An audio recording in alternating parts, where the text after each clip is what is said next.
अस्सलाम वालेकुम नाज़रीन, आप देख रहे हैं ओवर द फेंस। मैं हूं डॉक्टर सजाद बुखारी। नाज़रीन, आपने सुना होगा कि सियासत के सीने में दिल नहीं, लेकिन अभी तक हमें यह नहीं समझ आई कि सियासतदानों के सीने में दिल नहीं या सियासत के सीने में दिल नहीं। और अगर ये बात सियासतदानों की है तो फिर हमें असर नौ जायजा लेना होगा। क्या मुहर्रिकात हैं, क्या वजूहात हैं, क्यों सियासतदान इतनी एग्रेसिव टोन पे आ चुके हैं या आ जाते हैं माजी में। अब ये कहना कि आज ये सब कुछ हुआ तो ये भी मुनासिब नहीं होगा। माजी में भी ऐसा होता रहा कि दो ही बयानियां चलते रहे, एक एंटी इस्टेब्लिशमेंट नैरेटिव और एक प्रो इस्टेब्लिशमेंट। ये हमारी बदकिस्मती है। उसकी वजह यह है कि एक मुहिब वतन पाकिस्तानी या हुब्बुल वतनी के लिए कोई क्राइटेरिया ये नहीं ज़रूरी कि आप सर्टिफाइड हों। उसके लिए आपका गुफ्तार, आपका अंदाज़, आपका सियासी अक़दार, आपका सियासी जो तर्ज अमल है वही इस चीज़ की निशानदही करता है कि आप कितनी हुब्बुल वतनी के जज्बे से सरशार हैं। डेफिनेटली मफादात होते हैं, पॉलिटिकल बेनिफिट्स के लिए मुख्तलिफ नैरेटिव बिल्ड किए जाते हैं, इस बात की समझ आती है। लेकिन एक और बदकिस्मती है, हम लास्ट शो में भी इस पर बात कर चुके हैं, ये जिसे हम बयानियाँ कहते हैं, बदकिस्मती से हमारी सियासत में ये बयानियाँ नहीं, ये दौरानियाँ होता है। और इस वक्त जो सूरत हाल नज़र आ रही है पाकिस्तान तहरीक इंसाफ बज़ाहिर न सिर्फ इदारों पर हमला आवर है, बल्कि शहबाज गिल जो कि चीफ ऑफ स्टाफ हैं पाकिस्तान तहरीक इंसाफ के खान साहब के, उनका कहा जा रहा है, और मरियम औरंगज़ेब साहिबा जो वफाकी वज़ीर इत्तलात व नशरियात हैं वो कह रही हैं कि वो लोगों को उकसा रहे हैं, फ़ौज के ख़िलाफ़ बगावत पर उकसा रहे हैं। 15 मिनट की जो उन्होंने गुफ्तगू की थी, जिसकी जो बुनियाद बनी उनकी गिरफ्तारी की, वो खान साहब की जानिब से दिया हुआ स्क्रिप्ट था। जबकि खान साहब ने आज एक मुख्तसर खिताब किया है। उस मुख्तसर खिताब के इक़्तिबासात तो आपके सामने रखेंगे, 2 लाइनर या 1 लाइनर उसका मैं जिक्र ज़रूर करूँगा। उन्होंने ये कहा कि हमारे और फ़ौज के दरमियान फासले पैदा किए जा रहे हैं, ये साजिश हो रही है। और आज उन्होंने जेस्चर दे दिया और बता दिया। अब तो ये बात ज़ुबान ज़द-ए-आम है कि पाकिस्तान तहरीक इंसाफ भी डेफिनेटली इस्टेब्लिशमेंट की आशीर्वाद हासिल उनको रही, और उसका उन्होंने जिक्र भी किया। और उन्होंने ये कहा कि मुझ पे हिंदुस्तान में भी नरेंद्र मोदी ये इल्ज़ामात लगाता रहा कि इमरान खान को इस्टेब्लिशमेंट ने ला के बिठाया है। खैर, ये तफसीलात भी आपके सामने रखेंगे। लेकिन एक और बदकिस्मती और बैड लक है हमारी कि एक मरतबा फिर दहशतगर्दी सर उठा रही है और सियासतदान सियासत खेल रहे हैं। दहशतगर्द फिर सरगर्म हो चुके हैं। हमले और भत्ते के मामलात जो है खैबर पख्तूनख्वा में नजर आ रहे हैं। MPA मलिक लियाकत को बता न देने पर फायरिंग उन पर की गई। मटा में दहशतगर्दों से फायरिंग के तबादले में DSP जख्मी हुआ। सिक्योरिटी फोर्सेज पर हमले जारी। खैबर पख्तूनख्वा का अमन अब एक मरतबा फिर खतरे। वजूहात, मुहर्रिकात, जिम्मेदारों का तयन अभी बाकी है। मीर अली में फौजी जवानों पर हमला हुआ है, 4 फौजी जवान जाम शहादत नोश कर चुके हैं। ये हमारा दूसरा सेगमेंट होगा और हस्ब रिवायत हमारे ये 2 आज के सेगमेंट्स होंगे जिस पर हम तफसीलन बात करेंगे। तमहीद थोड़ी लंबी हो गई, गुफ्तगू का आगाज़ करेंगे और अपने मेहमानों का तारुफ करवाता चलूँ। मेरे साथ कैवान अहमद राजा साहब मौजूद हैं, हमेशा की तरह आज भी अर्दिल अजीज़ सीनियर तज्ज़ियाकार, बहुत शुक्रिया। डॉक्टर निसार अहमद चीमा साहब ने हमें ज्वाइन किया है, आप मेंबर कौमी असम्बली, आपका ताल्लुक PMLN से। डॉक्टर साहब आपका भी बहुत शुक्रिया। उज़्मा रियाज जदून साहिबा हैं, आप भी मेंबर कौमी असम्बली, आपका ताल्लुक पाकिस्तान तहरीक इंसाफ है। मैं ज़रा वजाहत भी करता चलूँ कि मैडम अभी तक आपका डी नोटिफिकेशन जो है वो हम तक मौसूल नहीं है, लिहाजा हम आपको MNA ही कहेंगे। आप मेंबर कौमी असम्बली है पाकिस्तान तहरीक इंसाफ, वो MNA है बिल्कुल। और इनको वापस आना चाहिए। निसार चीमा साहब, एम आई राइट? जी मैं अपने दोनों पार्लियामेंटेरियंस जो हैं उनकी जानिब बढ़ूंगा। कैवान अहमद राजा, ये क्या हो रहा है? ये सियासतदानों के सीने में दिल नहीं है, सियासत के सीने में दिल नहीं है, महज चंद मफाद के लिए या पॉलिटिकल बेनिफिट के लिए इदारे, फिर उनके लिए जिन इल्काबात का इस्तेमाल किया गया, फिर हमारे शोहदा।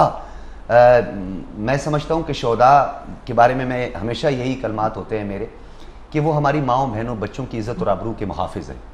उन पर तनकीद करना, उन पर हमला करना, हम पे हमला करना है, मेरी जात पर हमला करना है, महज सियासत चमकाने के लिए सब कुछ हो रहा है। ये वही बात है कि सियासत के सीने में या सियासतदानों के सीने में दिल नहीं है।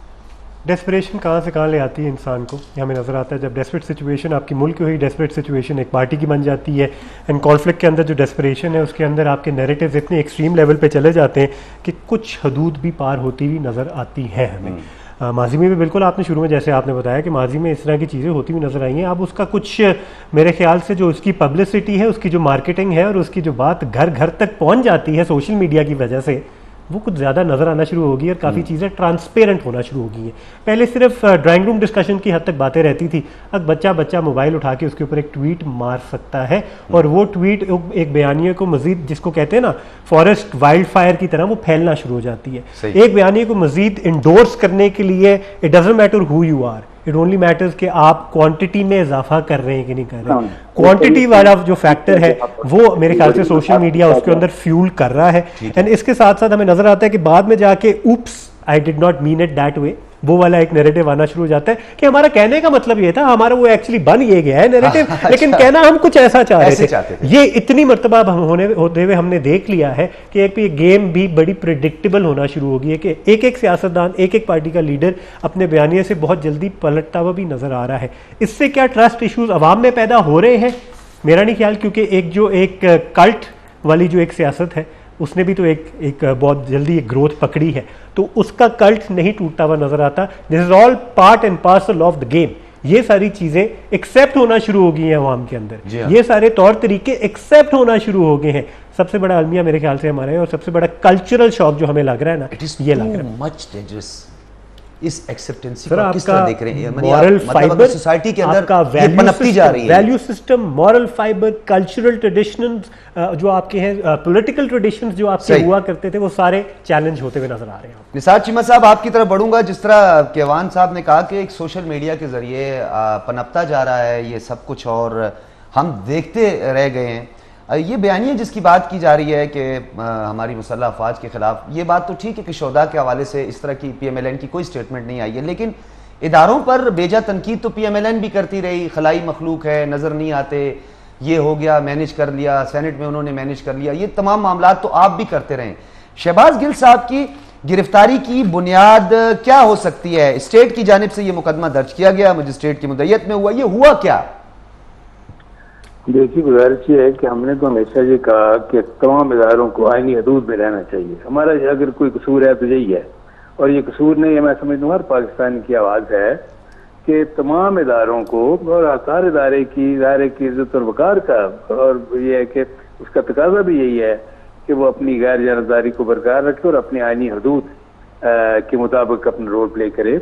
लेकिन देखें, शहबाज गिल साहब जो है, उन्होंने तो तमाम हदूद को भ्रांग दिया। उन्होंने तो ये कि देखें, आर्म फोर्सेस ने इंतशार पैदा करने की कोशिश की। उन्होंने तो लोगों को ये लाकानूनियत पे उकसाया। उन्होंने तो ये कहा कि आप अपने सीनियर्स के हुक्म ना माने। ये देखें, ये तो इनकी पुरानी रवायत है कि जिस तरह कंटेनर पे चढ़ के इमरान खान साहब ने सिविल नाफरमानी की कॉल दी, उन्होंने ये है कि आप, जिस तरह आपको याद है, उन्होंने गैस और बिजली के बिल जलाए, उन्होंने कहा जी हुंडी के जरिए पैसे भेजे, बैंकों के जरिए ना भेजे। फिर उन्होंने उसकी प्रैक्टिकल डेमोन्स्ट्रेशन भी की, पुलिस पे हमले किए, PTP पे हमले किए, पार्लियामेंट पे हमले, सारा कुछ। लेकिन ये इन्होंने तो इंतहा कर दिया। और मेरा ख्याल ये कोई भी कोई एलिमेंट, कोई सेन मेंबर जो है वो PTI का कभी इसको सपोर्ट नहीं करेगा। ये क्या कर रहे अमल है? या मुसल्लह अफवाज भी ये है कि आप इंतशार और बगावत पैदा करना चाह रहे हैं। आप कह रहे हैं आप अपने सीनियर्स के हुक्म ना माने। ये क्या तरीका है? क्या कर रहे अमल है? मैं आपकी तरफ, ठीक है, ये आपका नुक्ता नजर है कि माजी में ऐसा प्रेसिडेंट सेट किया है पाकिस्तान तहरीक इंसाफ ने, ये आपका मौक़िफ़ है। उज़मा रियाजुद्दीन साहबा, मैं आपकी तरफ आऊंगा। क्या आज भी आप इसे पॉलिटिकल विक्टिमाइजेशन समझेंगी? और ये सियासी जो शहादत है, कहीं आप लोग उसकी जानिब तो गामजन नहीं है? कोई सियासी शहादत हासिल करना चाहते हैं? या शहबाज गिल साहब की गिरफ्तारी, आपने कहा वैसे ही नन्ना मुन्ना सा सीधा सादा सा सियासतदान था, बड़ी इतनी अच्छे गुफ्तार था उनका, अदबी शख्सियत थी, उनको गिरफ्तार कर लिया? सबसे पहले तो मैं ये बात करूंगी कि इस वक्त अगर हम शहबाज गिल साहब की बात करते हैं तो उन्होंने जो भी बयान दिए, जो भी उन्होंने ARY की तरफ का मौक़िफ़ अपनाया, उसके ऊपर इनको अदालत में पेश करना चाहिए और इनके ऊपर जो एलिगेशंस आईनी हैं उनको बोलने का मौका देना चाहिए। उनसे पूछना चाहिए कि उन्होंने क्यों की बात, और उसकी ये जो भी है वो अदालत के अंदर ये तमाम चीज़ों को लेकर जाना चाहिए। लेकिन अभी तक अगर देखा जाए तो शहबाज गिल साहब का नहीं पता, क्योंकि FIR भी आपको पता है कि उनको उठाया भी इस तरह से गया कि जिस तरह से उनको अगवा किया गया है। ना उनके पास वारंट थे, ना उनको किसी तरह से बताया गया, बल्कि उनको उठा के लेकर जाया गया। उसके बाद उनकी FIR कट की, और उसके बाद जो भी उनके इस वक्त वन साइडेड हम मौक़िफ़ सुन रहे हैं, और शहबाज गिल को सुनने के बाद उसके बाद ही हम कुछ कह सकेंगे कि अदालत के अंदर उन्होंने क्या बयान दिया और किस तरह से उनके कहने के जो भी थे। लेकिन सबसे बड़ी बात यह है कि इस वक्त अगर आप खान साहब को देखें, आज तक खान साहब ने कभी भी फौज के खिलाफ या इस तरह से कोई बयानबाजी नहीं की, बल्कि उन्होंने हमेशा ये बात कही है कि जी फौज पाकिस्तान के लिए बहुत ज्यादा जरूरी है। अगर मैं हूं ना हूं, मेरी इतनी जरूरत नहीं है जितनी पाकिस्तान को फौज की जरूरत है, और इसमें कोई शक नहीं कि फौज पाकिस्तान के लिए। मैडम इफ एंड बट्स जो है केवान आमिद ने भी कहा, इफ एंड बट्स पे मामलात अब आगे नहीं बढ़ सकते। परवेज इलाही साहब ने जो बात की, आप उसको इंडोर्स करेंगी? लेकिन जी परवेज इलाही साहब ने जो भी बात की है, उनका अपना मौक़िफ़ है, उनकी पार्टी चेंज है, यानी आप उनके मौक़िफ़ के साथ नहीं है?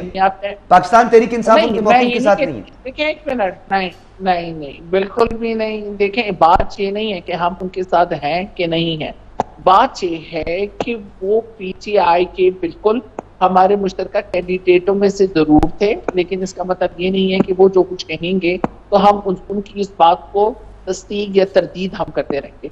बात यह है कि जो कुछ हमारा लीडर जो हमें कहेगा, उसका जो मौक़िफ़ होगा उसके ऊपर हम बात कर सकते हैं, उसकी बात को हम ठीक है तब जो खान साहब कहते हैं, मतलब वो बयानी डेफिनेटली आपका भी होगा। उस्मा साहब एक और सवाल मैं चाहता हूं, वन लाइनर आप जवाब दीजिएगा। अभी आपने कहा उनकी गिरफ्तारी, फिर आपने कहा अदालत में पेश किया जाए, तो जुडिशल हुए, दो दिन का उनको रिमांड जो है वो हो गया, अदालत में उनको पेश कर दिया एज पर रूल्स 24 घंटों के अंदर, उसके बाद उनका 2 रोजा जिस्मानी रिमांड हो गया।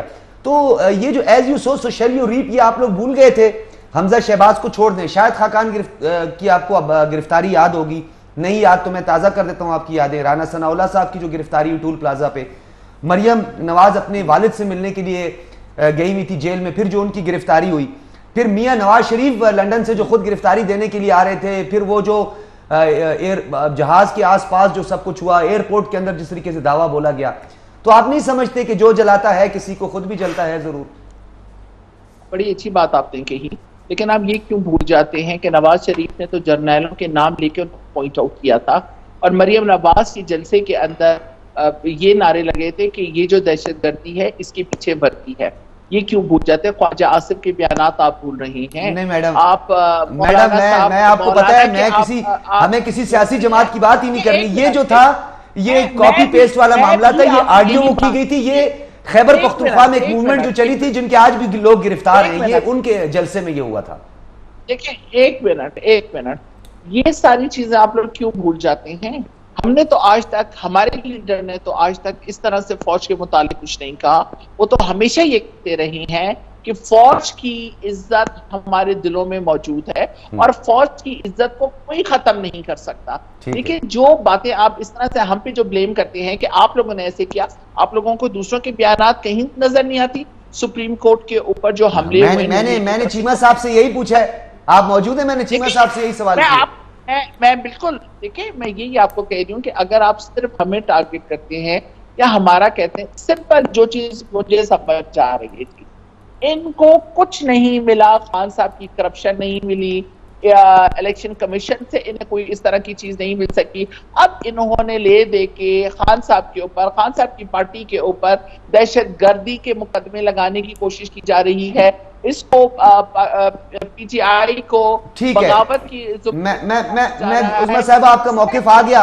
आपने कहा कि खान साहब के ऊपर दहशतगर्दी के मुकदमा, तो दहशतगर्दी का एक मुकदमा जो है वो पहले से भी है, अभी तक पता नहीं वो डिस्पोज ऑफ हुआ होगा या नहीं हुआ होगा, वो मैं केवान साहब से भी पूछूंगा। वो इस्लामाबाद की जो दहशतगर्दी की अदालत का था, दहशतगर्दी अदालत का, ये मुझे बताइए, ये जो गिरफ्तारियां, भोंडे अंदाज से गिरफ्तारियां, एक हमारा पॉलिटिकल कल्चर भी है, फिर हम दावेदार भी हैं कायद आज़म मोहम्मद अली जिन्ना के, वो हम उनको अपना अच्छा लीडर भी मानते हैं, हम उनको अच्छा लीडर भी मानते हैं, हम नबी सल्लल्लाहु अलैहि वसल्लम के पैरोकार होने का दावा करते हैं, हम उनके फॉलोअर भी हैं। उनकी आदात, उनकी सुन्नत, उनकी गुफ्तार, उनकी इरशादात फरमुदात वो छोड़कर फिर कैसे दावा हम कर लेते हैं ये सब कुछ? सर सेलेक्टिव एग्जांपल्स एक बहुत अच्छी, एक खूबसूरत टेक्निक होती है सियासत के अंदर, स्पेशली जब स्पीचेस दी जाती हैं, जलसे जुलूस जब होते हैं, उस पर जब बहुत ज़्यादा ऊंची ऊंची आवाज़ में जब आपने एक बहुत एग्जांपल्स देने होते हैं, तो आप एक ह्यूमन सेंटिमेंट के साथ एसोसिएट करते हुए कुछ ऐसे एग्जांपल्स, कुछ ऐसी शख्सियात के आप देते हैं जिनके खिलाफ कहना obviously it's not acceptable in our society. तो कुछ सिलेक्टिव एग्जांपल्स दे के अपने साथ एसोसिएट जो किया जा रहा है ना, उस चीज़ पे बहुत ज़्यादा हमने मेरे ख्याल से रीसेंट पास के अंदर, जब से ये जल्द से crowd gathering and social media नज़र आया है, इसके अंदर सबसे ज़्यादा हमने एग्जाम्पल्स के तहत एसोसिएशन विद द लीडर वो बहुत ज़्यादा देखा है, जिसके अंदर बहुत कभी कभार बहुत नाजायज़ एसोसिएशंस बनाई गई हैं। वो एसोसिएशंस जब एक्सेप्टेबल हो जाएंगी आपकी सोसाइटी के अंदर, तब जाके आप किस कल्चर की बात कर रहे हैं, किस ट्रेडिशन की बात कर रहे हैं, कौन सी राइट एंड रॉन्ग की बात कर रहे हैं। महरम उज़्मा ने जो एक एग्जांपल दिया, जहां हमें उनकी भी देखनी चाहिए, उनकी गलतियों को भी दोहराना चाहिए, हमें उतना ऑब्सेस करना चाहिए उन चीज़ों के ऊपर। मीडिया में बैठे हुए जर्नलिस्ट होने के तहत बिल्कुल जी हमारा फर्ज है, हमारी जिम्मेदारी है, हमारे लिए neutrality is first and foremost. लेकिन two wrongs do not make a right. ये दोनों पार्टीज, मेरे ख्याल से दोनों साइड है, opposition and in government, at all times इनको ये चीज कंसिडर करने की जरूरत है कि अपने रॉन्ग को डिफेंड करने के लिए दूसरे के माजी का रॉन्ग का एग्जाम्पल देना इज नॉट द वे। इस तरह नहीं चलता रहेगा, क्योंकि कल को हम किसी और पार्टी के मेंबर से पूछेंगे आपने अभी ऐसा क्यों किया, आपने पहले वालों को क्यों नहीं आपने हाईलाइट किया। बिल्कुल सर, किया था हमने तब भी। आप उसके बेसिस पे अपने आप को नहीं डिफेंड कर सकते। आप कैटेगोरिकली कह क्यों नहीं सकते, जो कुछ ऐसे अशखास हैं जिन्होंने मेंशन भी किया कि हम उस जो नैरेटिव है उससे एग्री नहीं करते, वो उनका पर्सनल ओपिनियन था, वो उन्होंने अपने एंड पे कहा। एक और बड़ी इंटरेस्टिंग ये चीज है, आपने सुना होगा अक्सर डिबेट में आती है जी, आर्टिकल 16 और 18 का बार बार अदालत के हवाले देकर भी, रेफरेंस देकर जी आजादी इज़हार राय का हम जिक्र करते हैं। हम 63 को क्यों नहीं पढ़ते? उसमें तो अदलिया, फौज के खिलाफ और अदलिया के खिलाफ बयान आर्टिकल 63 की क्लास 4 के जमरे में आता है, डिस्क्वालिफिकेशन होती है, एंड ऑफ स्टोरी, पीरियड, खत्म होगी बात। कॉन्स्टिट्यूशन में रहते हुए, सर ने बात की थी शुरू में कि अभी हमें आइन में रहते हुए करना है, आइन को हमने एक कंपस रखना है, उसी कंपस के बेसिस पे हमने सब कुछ डिक्टेट करना है।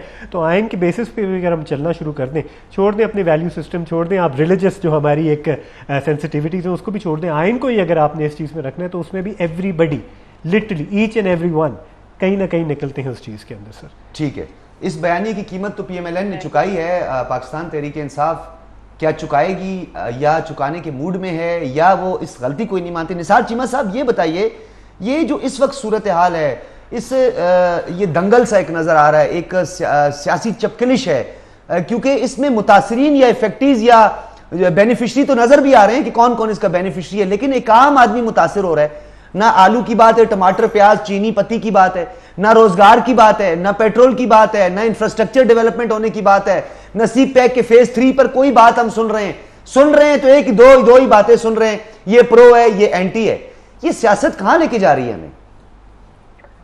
सियासत आपने बिल्कुल सही निशानदेही की, बड़ी दर्दमंदी के साथ आपने बात की कि जिस तरह का माहौल बन रहा है, ये मुल्क और कौम के मफाद में हरगिज नहीं है।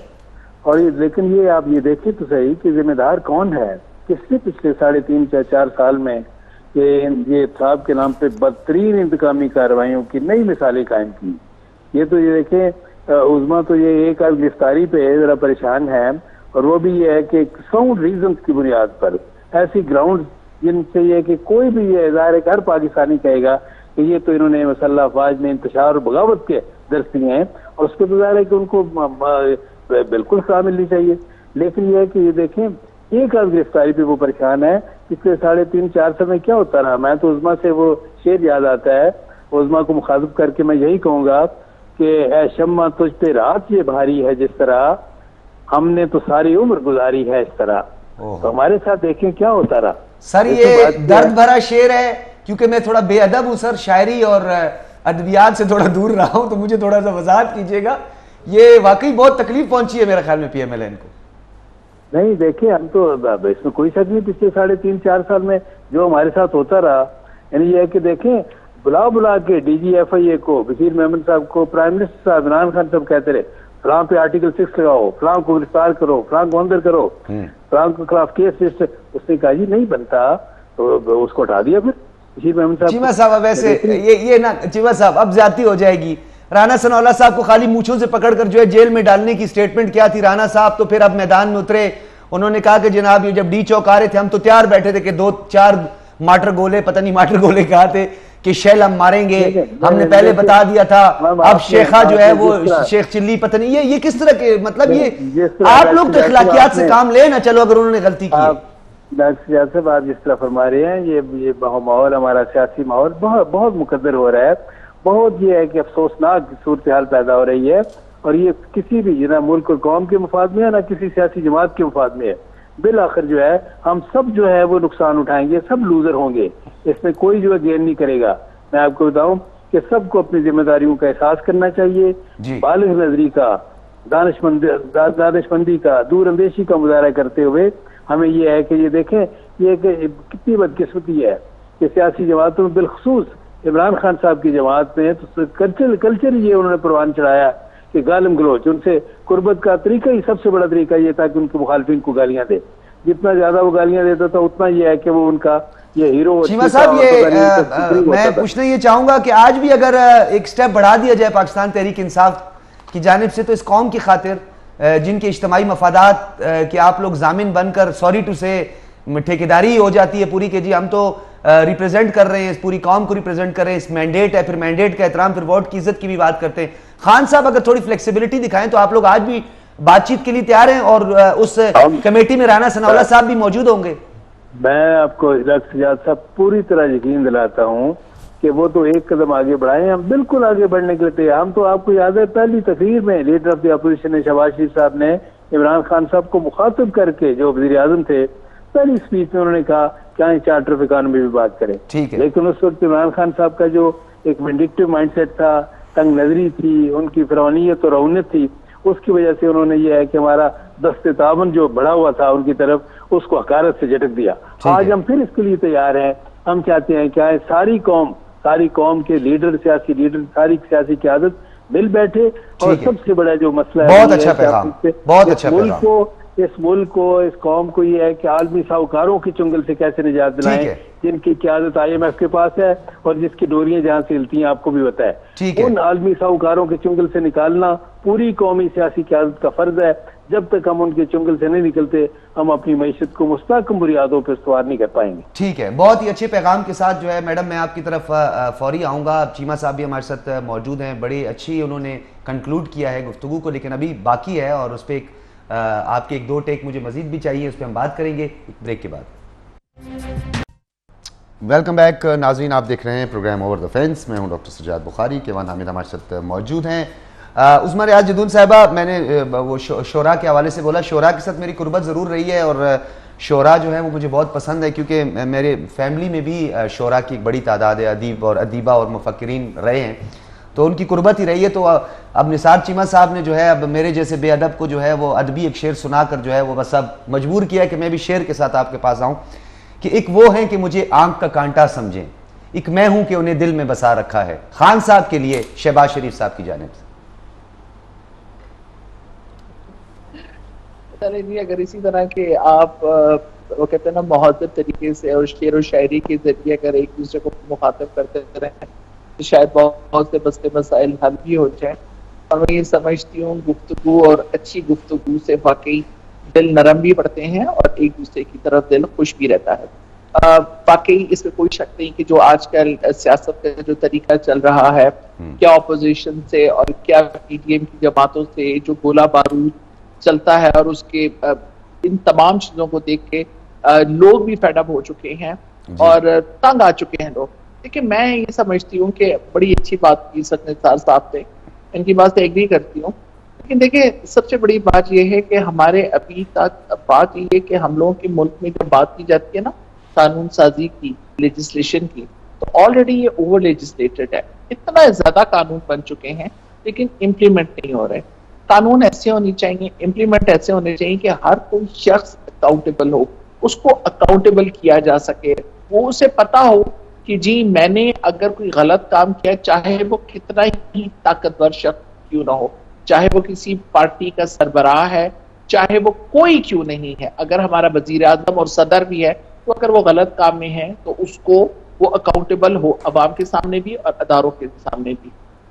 मसला ये है कि जब आप किसी एक शख्स को या किसी एक पार्टी को सिर्फ इस वजह से करो कि क्योंकि ये शख्स इस वक्त अवाम में बहुत ज्यादा मकबूल हो चुका है और अवाम इसको पसंद करती है, इसकी आइडियोलॉजी की तरफ जाती है, इसके मंशूर को समझती है, इसकी बात के पीछे जाती है, और तमाम जमातें जो एक दूसरे की हमेशा पेट काटने और रोडों पे घसीटने की बातें करते थे, वो सिर्फ इसलिए इकट्ठे हुए कि एक शख्स को उन्होंने माइनस करना है और उन्होंने सर धड़ की बाजी लगाई, लेकिन वो शख्स को किसी तरह से भी करप्ट साबित ना कर सके। तो अब उन्होंने उसके ऊपर ये एलिगेशन लगानी शुरू कर दी कि वो जी क्या कहते हैं, गद्दार है, मुहिब्बुल वतन पाकिस्तानी नहीं है। फंडिंग उसकी इसके साथ हुई कि उसने खुदा ना खास्ता इदारों के खिलाफ, पाकिस्तान के खिलाफ, अवाम के खिलाफ किया। ये चीज नहीं होनी चाहिए। और मैं ये समझती हूँ कि इस वक्त वाकई देखें जो KPK की हालत है, जो इस वक्त जिस तरह से अगर देखा जाए तो टेररिज्म दोबारा से सर उठा रहा बसद है। एहतराम उस्मा जदून साहिबा, बसद एहतराम, ये जुमले शहबाज गिल साहब की गिरफ्तारी से पहले मैंने नहीं सुने।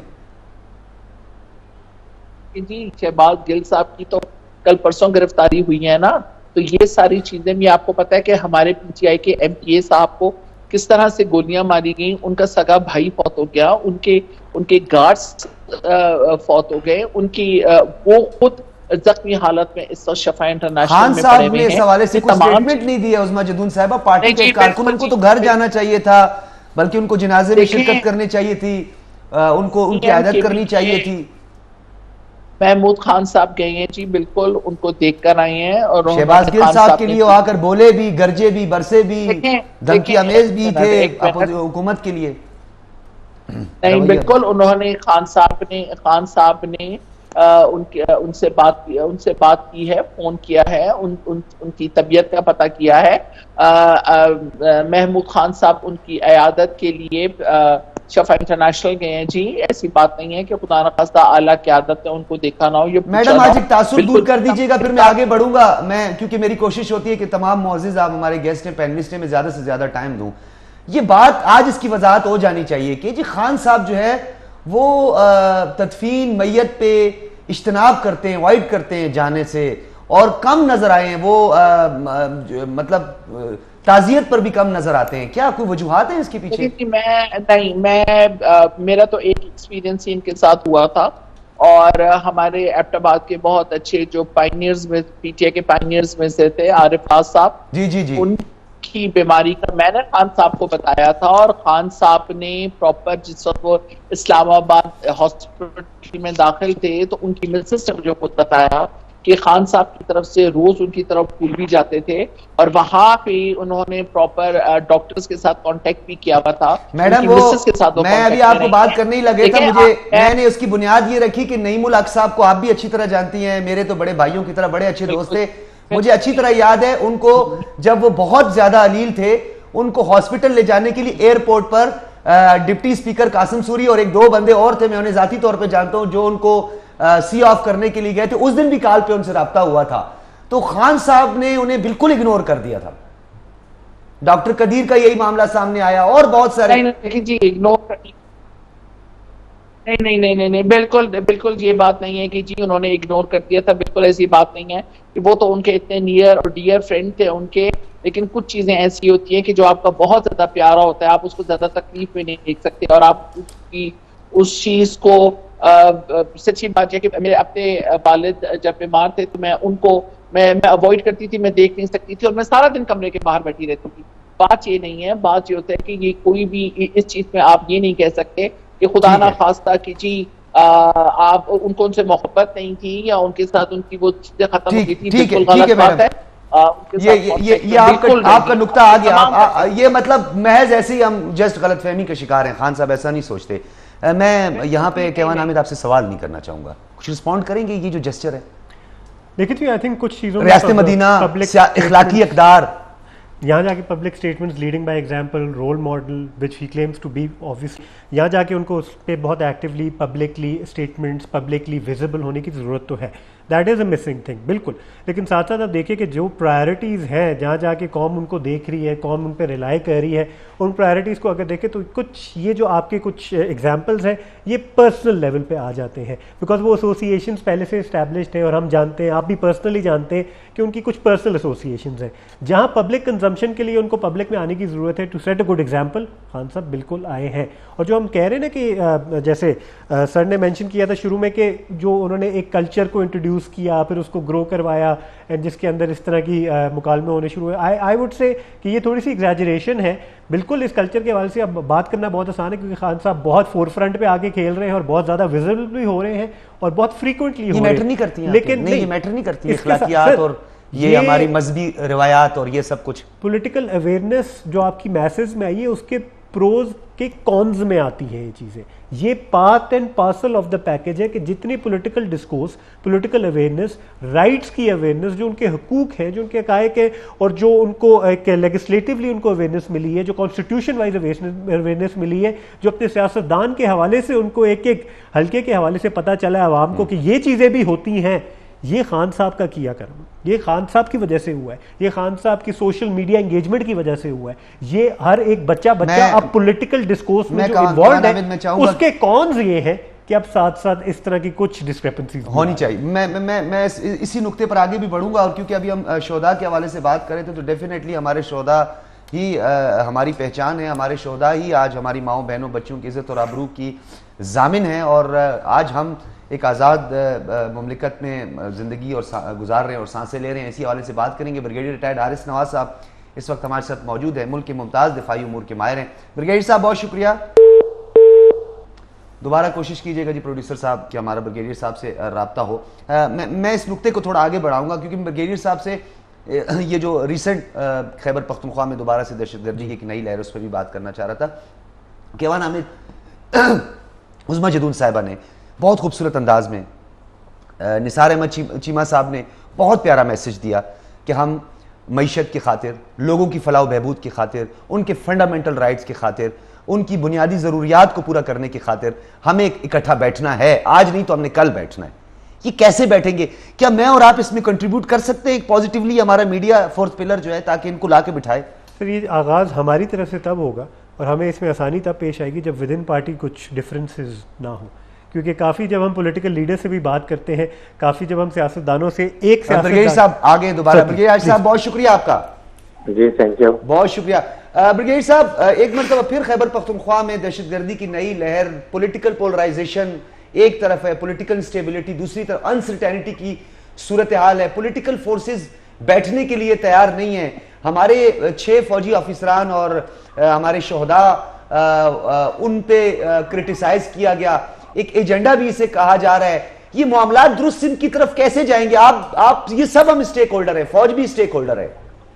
देखें, ये एक बहुत ही अफसोसनाक बात है कि जिस तरीके से सोशल मीडिया पर बातें की जा रही हैं विदाउट रियलाइजिंग कि इससे जो एक शोहदा की फैमिलीज को, उनके लवाहिकीन को, मिलिट्री के ट्रुप्स को, जो कि इंफॉर्मेशन रूम में बैठ के देखते हैं कि हमारे अवाम हमारे बारे में कैसे कर रहे हैं, शहीदों के बारे में क्या बात कर रहे हैं, जबकि हम जाने कुर्बान कर रहे हैं। आपके सामने रोजाना शहादतें हो रही हैं और ट्रुप्स जो है बहुत जज्बे से और ईमानी जज्बे से वो मुकाबला कर रहे हैं और दहशतगर्दी को कुचलने की कोशिश कर रहे हैं। फिर हमारी पूरी आर्मी इसमें इन्वॉल्व हुई है।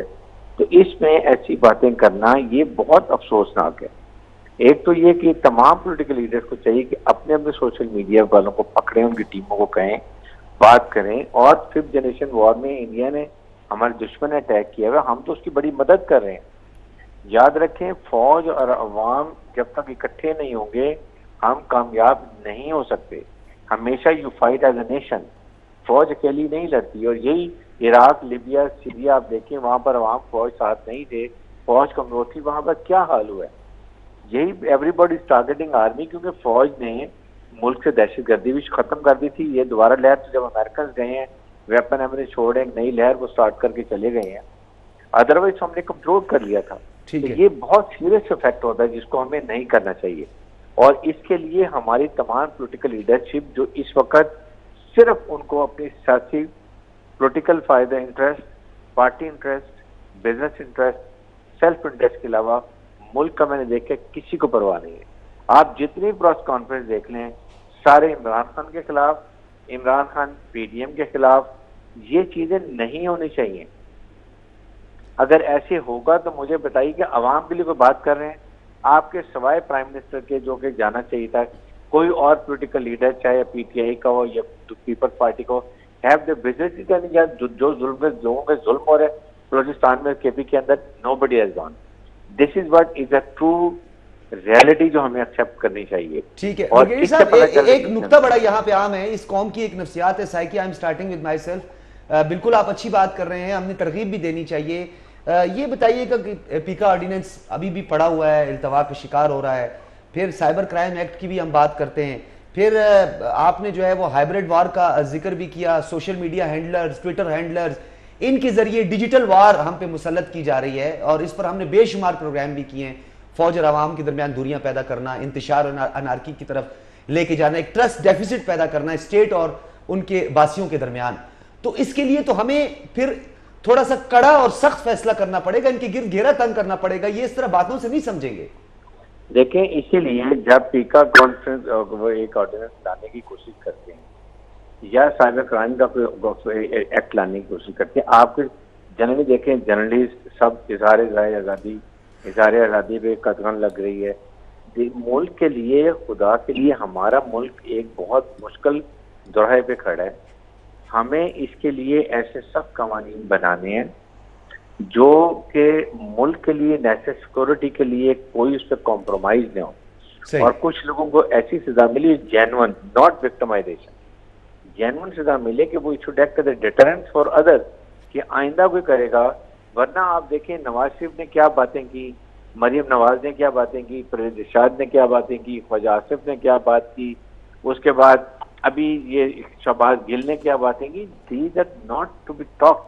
दुनिया में कहीं अपनी आर्म फोर्सेस को कोई क्रिटिसाइज नहीं करता। जिस तरीके से हम अपने अदारों को, जो एक अदारा बचा जिसकी वजह से हम चैन की नीच होते हैं, आपकी टेरिटोरियल बाउंड्रीज की हिफाजत होती है, उसमें फौज को डिस्ट्रक्शन करना। और अब फौज अपने चीफ आर्मी स्टाफ की तरफ देखती है, वो उनसे हकाम लेती है और वो हकाम वही होंगे जो पाकिस्तान की सॉवरेनिटी के लिए, पाकिस्तान की बका और सालमियत के लिए होंगे। इसलिए मैं ये कहता हूँ कि इसके लिए कुछ ना कुछ हल निकालना चाहिए। और ये पॉलिटिशियन है, मुल्क जिस तरफ जा रहे हैं। साहब, बदकिस्मती से ये बात आपकी बिल्कुल दुरुस्त है। इज्तिमाई तौर पर अगर हम देखें, मजमूई तौर पर हम देखें, हमारी मुसल्लह अफवाज हमारा फख्र है। लेकिन एक चीज यहाँ पर कहना बहुत अहम भी है कि वन मैन शो की वजह से, या वो कहते हैं ना ओवरऑल अथॉरिटेरियन रूल 1 और 2 के दरमियान, इसने भी बहुत सारे मसाइल को पैदा किया है। तो हमें असर नौ इन तमाम मसाइल को हल करना है। आपकी बात से बिल्कुल इस बात में कोई दूसरी राय नहीं है। मजमूई तौर पर हमारी जो पाक अफवाज है और उनके जो मुसल्लह अफवाज या पैरा मिलिट्री फोर्सेज हैं, वो सब के सब हमारा फख्र है। बहुत शुक्रिया आपका ब्रिगेड साहब, आप हमारे साथ मौजूद थे। केवान आमिद, में छोटा शॉर्ट करके फिर मैं चीमा साहब की तरफ भी आगे बढ़ूंगा। मैंने जो अभी ब्रिगेड साहब से यही सवाल मैं आपसे भी करना चाहूँगा कि कहीं ना कहीं ऐसा हुआ है इज्तिमाई तौर पर, मजमूई तौर पर, हमें पाक फौज का नाम इस्तेमाल नहीं करना चाहिए। फर्द वाहिद डेफिनेटली गलतियां करते रहे हैं, 58 से लेकर अब तक जितना भी हमारे सब कुछ हुआ। इस पूरी कहानी के अंदर, इस पूरी जिसको गेम हमने बना दिया है, इसके अंदर पाक फौज का नाम ड्रैगन किसने किया, किस किस सियासी पार्टी ने किया, किस किस सियासी पार्टी ने नहीं किया। एक इसमें थोड़ा सा ऑन लाइटर नोट एक मैं एग्जांपल देना चाहूँगा। एक यूरोप से निकला एक बहुत मशहूर एक बैंड है U2, वो वेस्ट में भी बड़ा मशहूर हुआ, बड़ी उसकी फॉलोइंग थी। मेरी बचपन में मैं सुनते सुनते बड़ा हुआ। उसका एक बड़ा मशहूर गाना था, आई कांट लिव विद और विदाउट यू। तो ये सियासी पार्टियों का क्या हाल नहीं है फौज के मुतालिक, कांट लिव विद और विदाउट यू। जहाँ न्यूट्रल होने के लिए ज़रूरत होती है वहाँ न्यूट्रलिटी के लिए कह देते हैं, जहाँ उनकी ज़रूरत होती है डायरेक्ट इन्वॉल्वमेंट में, वहाँ बहुत ओपनली, ब्लेटेंटली, पब्लिकली कहते हैं कि आए ना कुछ करें। जाते हैं पहले क्या कहा था, वो डिपेंडेंसी का इजहार भी किया जाता है कि सर जी तुम आओ कुछ करो साडा। तो वो पूरी पब्लिकली जब स्टेटमेंट दी जाती है, जब वो आ जाते हैं और पब्लिकली आ जाते हैं, फिर कहा जाता है कि इससे आगे आपने नहीं आना। सारी बातों से आपकी सारी चीज आ गई है। लेकिन फौज की वजह से एक सवाल है, फौज की जो पाक फौज माशाल्लाह जो शहादतें दे चुकी है, जो सैक्रिफाइसेस दे चुकी है, जो बॉर्डर पे हमारे लिए सिक्योरिटी के लिए, सेफ्टी के लिए, the designated job, the designated responsibility of Pak army, उसके हिसाब से अगर उनको स्केल करें, अल्हम्दुलिल्लाह there is no better service of army in any part of the world. Designated job of Pak army में वो बिल्कुल 10 आउट ऑफ 10 जा रहे हैं। इन चीज़ों के बेसिस पे हम पाक फौज को जज क्यों कर रहे हैं? हम इस पे जजमेंट क्यों दे रहे हैं? हम इस पे तबसरे क्यों कर रहे हैं? हमें करने नहीं चाहिए, हमें सोशल मीडिया पे करना ही नहीं करना। ये जो आप बात करें, क्योंकि आपको पता है केवान, मैं आपकी सारी बातों को इंडोर्स नहीं करता, ये इसको जरूर करूंगा, करना पड़ेगा, मेरा क्रॉस मैं निसार चीमा साहब आपकी तरफ आऊंगा। ये नुक्ता बड़ा आम नुक्ता है, दहशतगर्दी के खिलाफ जंग में सब ने अपना अपना कंट्रीब्यूशन दिया। और जहां तक बात रही, मेरे सामने ये बात हम सब को याद है, ऑपरेशन ज़र्ब-ए-आज़म का जब आगाज़ हुआ था तो उस वक्त PMLN की गवर्नमेंट थी। कराची से दहशतगर्दों का जो खात्मा हुआ उसमें हमारी रेंजर्स ने, यानी हमारे डेफिनेटली पैरामिलिट्री फोर्सेज है, पाक फौज है, इन्होंने मिलकर दहशतगर्दी का कला कमा किया। बलूचिस्तान के अंदर ऑपरेशन ज़र्ब-ए-आज़म और इंटेलिजेंस IBOs जितने भी इंटेलिजेंस बेस्ड ऑपरेशन किए गए, कॉम्बिंग ऑपरेशन किए गए, इन तमाम ऑपरेशंस में दहशतगर्दों को हमने मार भगाया, इसमें कोई शक नहीं। आज एक मर्तबा फिर तकाजा है, असरे हाजिर का यह तकाजा है कि हम सब पाक फौज के साथ खड़े हो जाएं। चीमा साहब, चीमा साहब, can you hear me?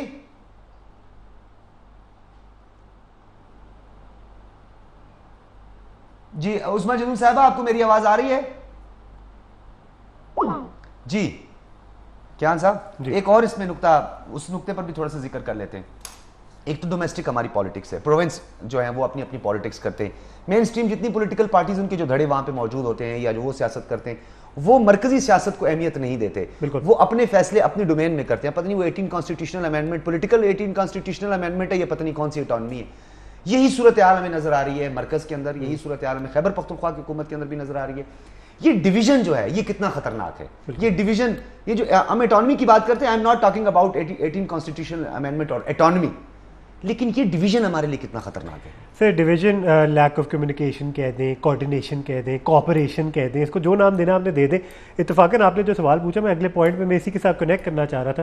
Sir इस वक्त हम बैठे हुए खैबर न्यूज़ चैनल पे, पश्तो ज़ुबान का नुमाइंदा न्यूज़ चैनल, जो ना सिर्फ नेशनल लेवल पे कहूँगा, मैं इसको ग्लोबल लेवल पे भी कहूँगा, जहाँ जहाँ पश्तो बोली जाती है। इसमें बैठे हुए हम K2 की प्रोडक्शन कर रहे हैं, K2 की प्रोडक्शन के ज़रिए उर्दू ज़ुबान में एक प्रोग्राम कर रहे हैं। इसके करने का मकसद क्या है कि जो लोग पश्तो बोलते हैं वो कभी कभार खुल के अपनी शायद उर्दू ज़ुबान में बाकी समझने वाले लोगों को अपना पैगाम नहीं पहुँचा सकते। हम यहाँ बैठ के वही सारा पैगाम प्रोविंशियल लेवल पे जो चल रहा है, रीजनल लेवल पे जो चल रहा है, KP के इलाकों में जो लोगों के तासुरात हैं उनको मीडिएट कर रहे हैं बाकी सारे मुल्क के अंदर जिनको पश्तो नहीं समझ आती, उन्हीं के सेंटिमेंट को हम आगे ट्रांसलेशन के जरिए लेके जा रहे हैं। इसी चीज़ की ज़रूरत है। प्रोविंशियल लेवल पे जो सारे तासुरात हैं, सेंटिमेंट है, इमोशंस है, कल्चर जो वहाँ का है, जो वहाँ की एक तौर तरीके हैं, उसको ट्रांजिशन की जरूरत है। फेडरेशन को ज़्यादा मजबूत करना है, फेडरेशन को वो एम्पथाइज करने की जरूरत है, समझने की जरूरत है यहाँ के मसले क्या हैं, यहाँ हमने कितना इन्वॉल्व होना है, किस तरीके से इन्वॉल्व होना है। फिर फेडरेशन हेल्प कर भी सकेगी और हेल्प ले भी सकेगी। एम्पथी लैक करते हैं सर। फेडरेशन में आके प्रोविंशियल की एक डिटैचमेंट हो जाती है, प्रोविंशियल में आके फेडरेशन ये कितना खूबसूरत है। मैं मुझे याद है बलूचिस्तान असेंबली में भी ऐसा, और खैबर पख्तूनख्वा असेंबली में, बल्कि बदकिस्मती से हमारी जो बेंचेस हैं, पेशावर बेंचेस, उसमें भी अक्सर ऐसा होता है। आपका भी इत्तेफाक हुआ होगा, बलूचिस्तान में भी ऐसा हुआ। इवन के एक हमारे MPA थे और एक सरदार साहब थे बलूचिस्तान के, उन्होंने कहा जी मैं ओथ भी अपनी ज़ुबान में लूँगा। और फिर खैबर पख्तूनख्वा में भी कोई इसी तरह के हमने एक दो चीज़ें देखी। इवन के जो वहाँ पे हियरिंग्स होती रही, मैं खुद भी गया तो वहाँ पे पश्तो में, और डेफिनेटली हमें अपनी मादरी ज़ुबान का ख्याल रखना चाहिए। मादरी ज़ुबान हमारी पहचान होती है, नो डाउट, इसमें कोई शक नहीं। लेकिन असम्बलियों में भी जो है इवन के नंबर ऑफ पार्लियामेंटेरियन जो है वो लैंग्वेज उनकी उर्दू, पश्तो या बलोची होगी, लेकिन वो उर्दू में बात की जाती है।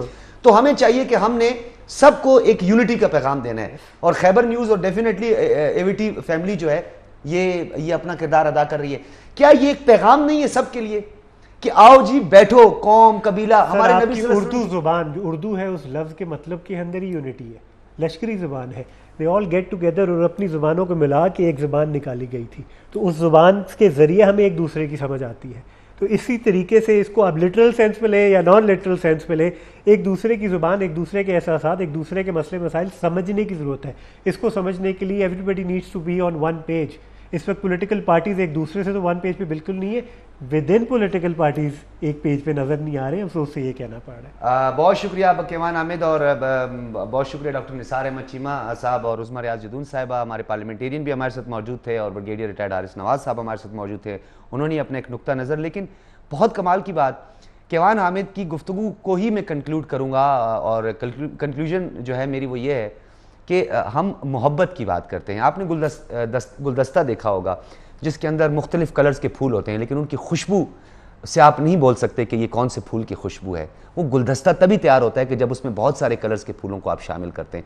पश्तो, उर्दू, सिंधी, सिराइकी, हिंद को, हज़ारगी, जो लैंग्वेज भी है वो हमारी लैंग्वेज है, वो हमारी पहचान है। हम सबको जोड़ा हुआ है। किससे जोड़ा हुआ है? फेडरेशन से जोड़ा हुआ है। फेडरेशन से किस तरह जोड़ा है? हमारे राब्ते की ज़ुबान उर्दू के साथ। लिहाजा तमाम ज़बानों का एहतराम, मोहब्बत हमारे लिए ज़रूरी है। यही पैगाम के साथ कि फेडरेशन को मजबूत करें, इकाइयों को मजबूत करें, मुल्क को मजबूत करें, इज्तमाई मफाद का सोचें, अपने ज़ाती मफाद को एक साइड पर रखें। इजाज़त दीजिए, अल्लाह हाफ़िज़।